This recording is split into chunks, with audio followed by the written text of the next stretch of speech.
What's going on, y'all? It's your boy Cool Colas here, and you are now tuning into a new video on my channel. But before we get on to the topic for today, I would love it if you did a few things for me. Hit the like button, the subscribe button, the share button, and the bell icon so you get notifications for whenever I come out with new content on this channel. And then when you are finished watching this video, I'd love it if you leave me a comment below, and I'll get back to it when this video is finished. For today's topic, I want to do a video request that was sent to me by one of my followers on Instagram a while ago. This brother wanted me to talk about my thoughts on the modern dating scene, how I think it's going, what I think is happening, and everything in between. So let's get into it. Before we go any further, I think I need to give the disclaimer that when I'm talking about the modern dating scene, I'm specifically talking about black relationships. And when it comes to black relationships, we really need to dive deep into what is happening today. But then we also need to take a look back at history as well, too. If you listen to a lot of people who are single today, they'll say something around to the effect of the dating pool has blood in it, or you'll hear the dating pool has shit in it, or the dating pool has piss in it. You'll hear something like that. But I think the problem is that the dating pool has social media in it. Ultimately, I think that media in general is one of the biggest issues in things that actually distorts modern relationships. But if I'm being totally honest with you, if I'm giving my opinion on what it looks like right now, and the other given I need to say is that I actually am a married man, so I don't truly at this point have stake in the modern single dating game. From my perspective, it's not as bad as people are projecting it to be. I don't think it's as bad as people are projecting it to be for multiple reasons. One reason that I'm seeing it that way is because of all of the black relationships that I see developing, all of the black couples that I see getting married. So now you're seeing black people who still value being with somebody who is the same race as them. You see black relationships like the nuclear black family as a thing that people still want to have. They still want, black men still desire black women still desire black men. As a matter of fact, you can go and look, most people date still within their race. So what that tells you is that when people are talking about how there are certain issues such as people dating people outside of their race and things like that, that's kind of a lie and more so an inflated projection, I probably would say. It's an inflated projection because ultimately, if everybody tends to, all races, they tend to date somebody within their same race. What that tells you is that people are taking this minimal amount of people who fit into this box that they've created and they're projecting it as if that's the majority of what's going on or that is going on too much.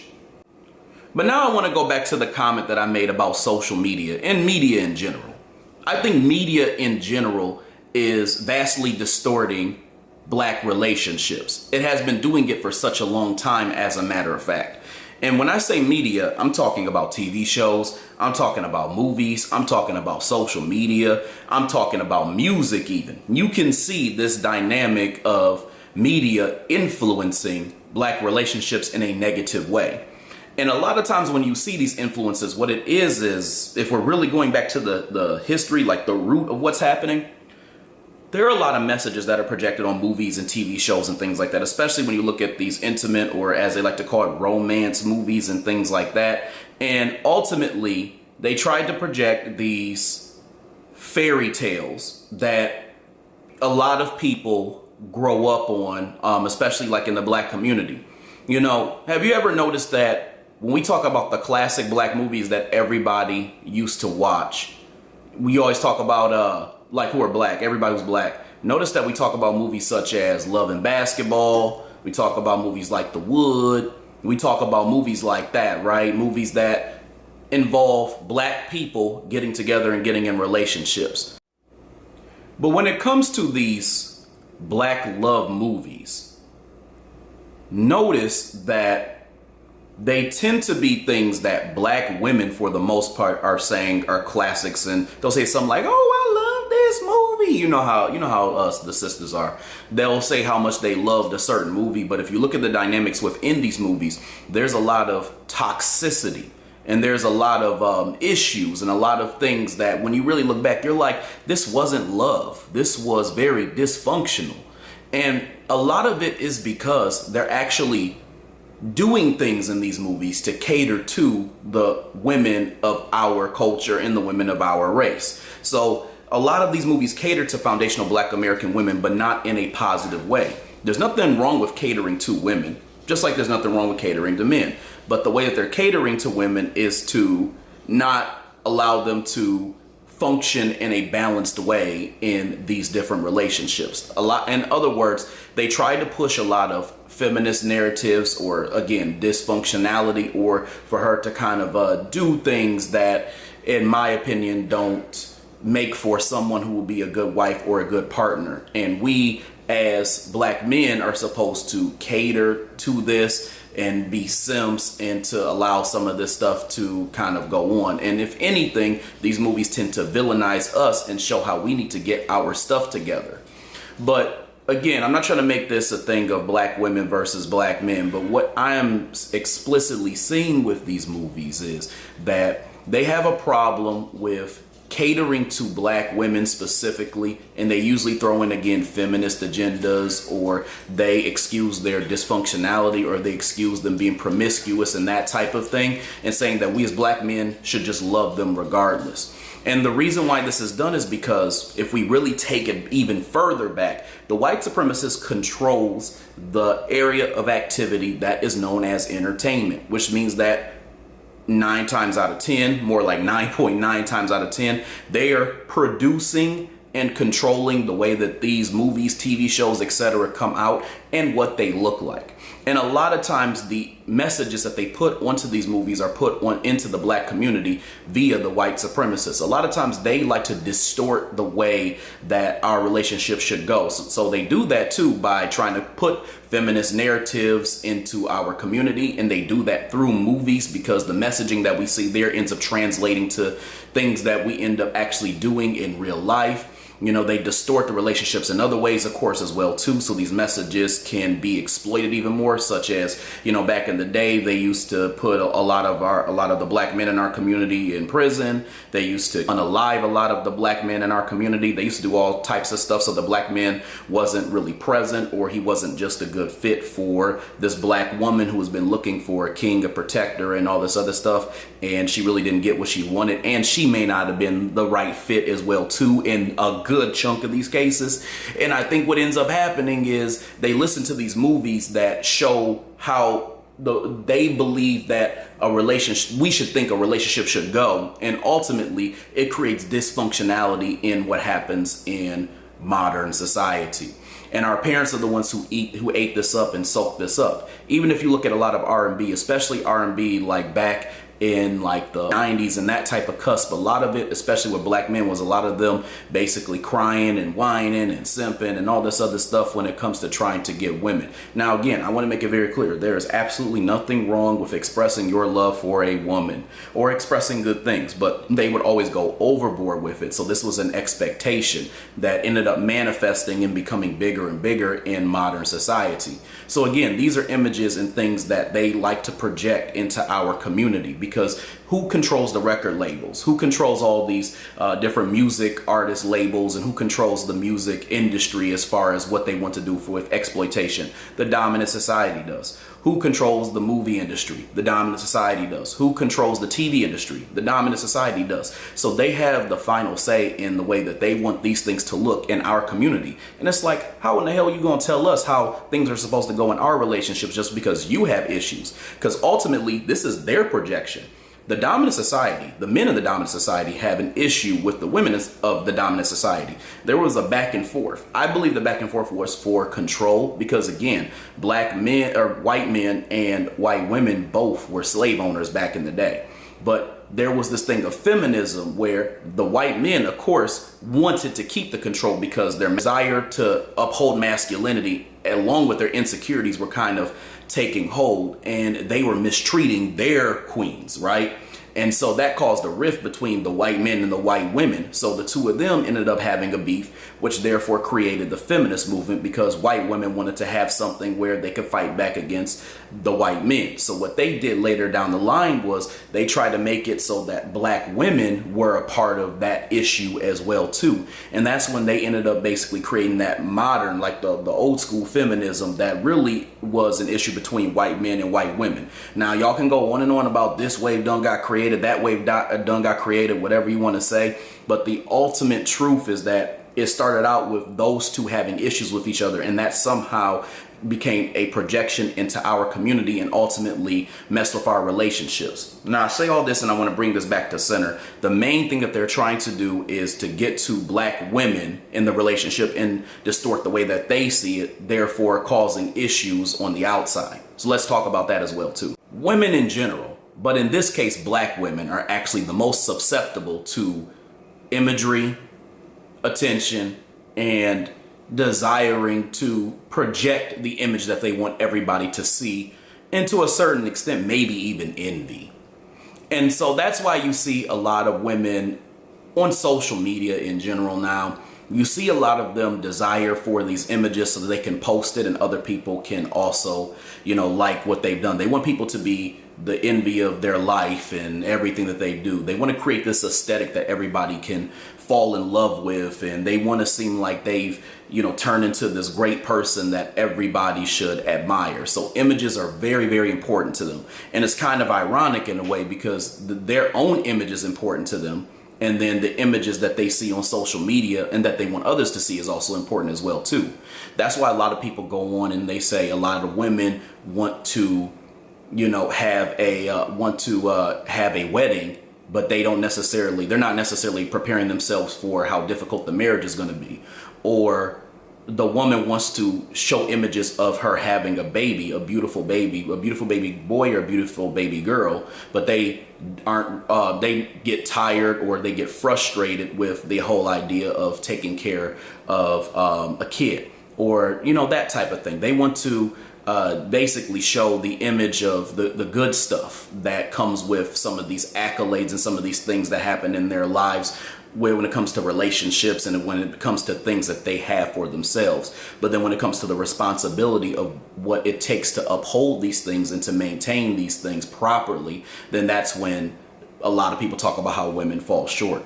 The point I'm trying to make is not to dump on women, but the point I was making is that when it comes to images, this is a very important thing to them. So when they see these movies and television shows and things like that, they're like, oh, I love this, I love that. And then the white supremacist also knows too, if they razzle dazzle it, they make it look great and glorious, they make it look like the fairy tale that their mamas and daddies and people like that have been projecting to them since they've been little, then that is what they are going to aim for. And that is also why, to some extent, some women will have 97% of what they want and then won't take it if they don't have the other 3%.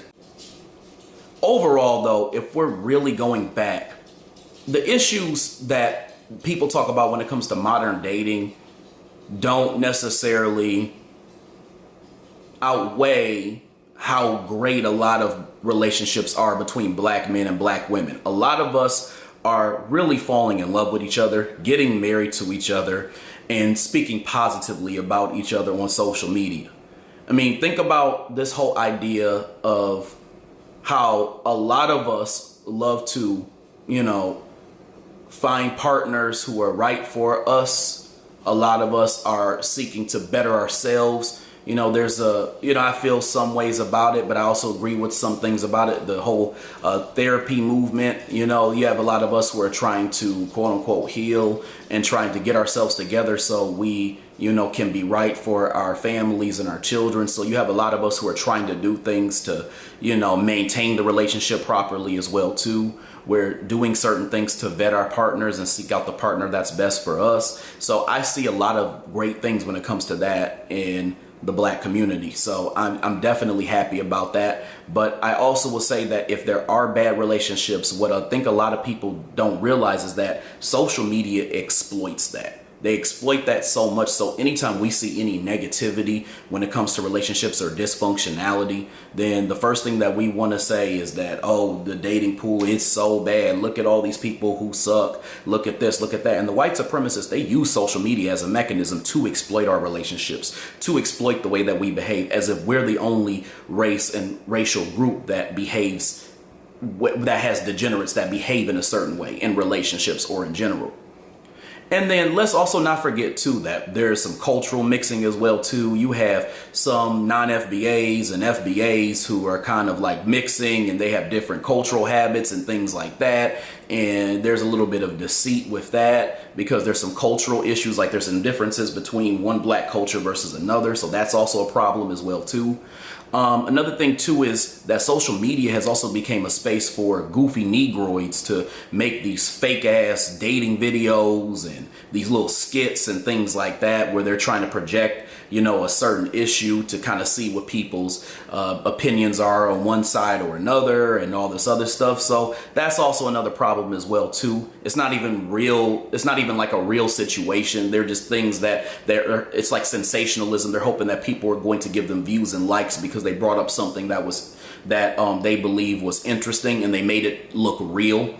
And I want to be clear. I don't have an issue with trying to garner a good discussion. I often do that on my channel, especially on Instagram. What I have an issue with is the fakeness and the idea of trying to make it seem like it's real. I don't like people who try to pass illusions on me, and I don't like people who try to pass deceit on me. If it's a real situation, it's a real situation. But my thing is, most likely, if it is that real, then turn the damn camera off and deal with that shit as you are having it at that moment. But don't sit there and film it for social media. And because you are choosing to film it, that makes us know that you're doing it because of the fact that you want attention and it's not really real. Now, the one thing that I will say is that when it comes to I don't know if you all have been seeing this, the Pop the Balloon series that Arletta Mooley does on YouTube, it does do a great job of exposing the issues that do exist in the modern dating scene. You know, you got dudes who lack confidence here. You got dudes who are extremely game goofy and they're sitting there talking about a woman's outfit, and some of these dudes got 4 and 5 and 6 and 7 kids. You got women who are going back and forth about 50-50. You have women who are talking about height. You have all types of stuff going on. You have women who were popping balloons because of the fact that dudes were asking them about where they messed up in their previous relationship, and they're talking about, I don't want to talk about that because really the issue is accountability. You have all these issues that go on all the time, right? So Pop the Balloon does a good job of showing this group of people who are single in the black community and how a lot of them, a great chunk of them, have issues because they're either nitpicky or they're toxic. They have a lot of work that they need to do on themselves, or you know, they just generally, in some cases, are just really people who aren't ready to date, you know? So yeah, I think that there's a lot of that's going on as well too. So from my perspective, I think that, you know, there's an argument to make on both sides saying that there is work that we could do. But I would also say too, looking back, if we're really just thinking in the positive here, there were issues in the dating scene back in the day. The only difference between us and them back in the day is that we have cameras to be able to record all this stuff and then put it on social media, and to use this as a prop to be able to get views and likes and comments and attention. And also too, we have a movement now where, you know, people are talking about healing themselves and things like that. And, you know, even with the Arlette and the BM official videos, you can kind of look at some of those and even see some of the issues with the people who are contestants. I mean, you got, you know, dudes who are trying to get revenge on chicks because chicks weren't checking for them, which that was some bullshit. You know, you got dudes who have jealousy issues. You have chicks who be hiding stuff. You have chicks who, you know, try to, you know, they try to live like the normal dating life while being OnlyFans models, not expecting dudes to, you know, I guess, react or feel some type of way about that, and just not getting a dude who is cool with that type of thing. I mean, you got all types of stuff going on. So, I mean, it's all over the place when you look at the whole pop the balloon thing. And, ultimately, I think it is a good showcase of some of the issues. But going back to the things that, I see from now, between back in the day and now, there are problems on both sides. There were good things on both sides, and there were similar issues on both sides. One thing that I think we do now today that's really good is a lot of us are detecting a lot of the problems that we've seen, in the past with our family and our previous, relationships and things like that. And we're finding ways again to better ourselves and, be a better partner for those who we want to enter relationships with in the future. And I think that before it was a thing of tolerance. It was a thing of people not trying to change and just staying together. But I think the positive thing about the generations previously is that in a lot of their relationships, they were staying together. They had lasting power. They didn't just, give up on relationships because it wasn't fun anymore. And when I say they, I'm specifically talking about the women, because let's be clear, a lot of the people, 80% of the time, who have divorces, who want divorces in their marriage, are the women. They don't give up easily. They stay with their partners. Now, I get if it's like chronic cheating and, there's infidelity issues, I get that if there's issues of abuse and things like that, but they don't want to stay through hard times. And they somehow forget the idea that when it comes to marriage, that for better or for worse, for sickness and health, for richer or for poorer, is part of the vows. And that means that is something that you are going to have to go through properly with your partner if that is the person that you choose. There is a quickness to be chosen, but not a patience with staying when things get tough.